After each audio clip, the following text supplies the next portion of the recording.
കുടുംബജീവിതം ആകുമ്പോൾ അങ്ങനെയൊക്കെ തന്നെയാടി. കഷ്ടപ്പാടും പ്രയാസവും അതൊക്കെ സ്വാഭാവിക. എൻ്റെ വീട്ടിലും ഇങ്ങനെയൊക്കെ തന്നെയാണ്. പേരും കൂടെ ആരുടെ പരിദൂഷണം പറയുക? പരദൂഷണമൊന്നുമില്ല. സമയം സാറ് നല്ല കരുത്തില്ല, ചെന്ന് കയറിക്കൊണ്ട് എല്ലാം ശരിയാവും. കല്യാണം കഴിഞ്ഞിട്ട് ഇപ്പം 5 വർഷമല്ലേ ആയുള്ളൂ. കുട്ടികളുണ്ടാവാൻ ഇനിയും സമയമുണ്ട്. എടാ, നീ എന്നെ കൂടുതൽ പൊട്ടം കളിപ്പിക്കൊന്നും വേണ്ട. എടാ, ഒരു മച്ചി പെണ്ണിനും ചുമന്നുകൊണ്ട് കിടക്കാനാണോ നിന്റെ പരിപാടി? അമ്മയൊന്ന് പതുക്കെ പറ, അവള് കേൾക്കും. മുൻപ് ഏതോ ഡോക്ടർ കാണിച്ചെന്ന് പറഞ്ഞല്ലോ, അതിന്റെ ഡീറ്റെയിൽ ഒന്നും കൊണ്ടുവന്നുണ്ടോ? അത് കുറച്ച് മുമ്പാ. അന്ന് സൗമ്യക്ക് ചില പ്രശ്നങ്ങളുണ്ടെന്ന് ഡോക്ടർ പറഞ്ഞിരുന്നു. ഒന്നുകിൽ നീ വക്കീലിനെ കണ്ട് ഇവിടെ ഒഴിവാക്കി സ്വാതി മോളെ കല്യാണം കഴിക്കണം, അല്ലെങ്കിൽ നീ എന്നെ വീട്ടിൽ കൊണ്ടുവിടും. അമ്മ പറഞ്ഞ പോലെ ഹരിയന്റെ തറവാട്ടിൽ ആർക്കും ഇതുവരെ കുട്ടികൾ ഉണ്ടാവാതിരുന്നിട്ടില്ലല്ലോ.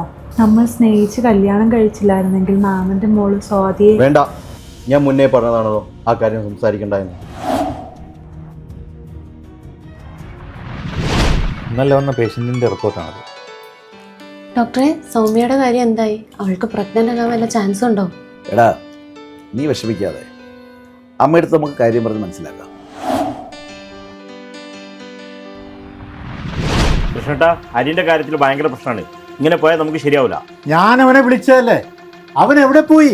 ആ സൗമ്യ, ഹരിയോട് ഞാൻ പറഞ്ഞിരുന്നല്ലോ, റിപ്പോർട്ട് ഞാൻ വാങ്ങിക്കൊള്ളാം. സാരമില്ല, നിമ്മിക്കിപ്പോ എങ്ങനെയുണ്ട്?